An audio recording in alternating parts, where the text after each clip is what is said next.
गोष्ट आहे एका जंगलात राहणाऱ्या कावळ्याची, ज्याला स्वतःवर खूप जास्त गर्व आहे.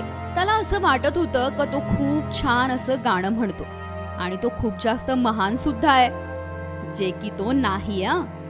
एक दिवस त्याला खूप जास्त भूक लागली होती आणि जेवण शोधण्यासाठी तो इकडे तिकडे फिरत होता.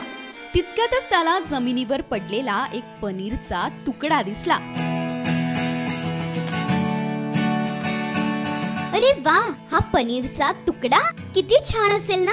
आज तर माझं नशीब खूपच छान आहे. या पनीरच्या तुकड्याला आता मी कुठेतरी अशा ठिकाणी घेऊन जातो जिथे मला शांततेत याला छान पद्धतीने खाता येईल. कावळ्याने तो पनीरचा तुकडा उचलला, आपल्या चोचीमध्ये दाबला आणि तिथून उडून गेला.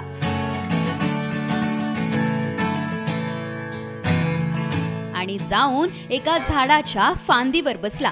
तिथूनच खालून एक कोल्हा जात होता. त्याला खूप जास्त भूक लागलेली होती. तो सुद्धा जेवण शोधत होता आणि खूप जास्त थकलेला सुद्धा होता.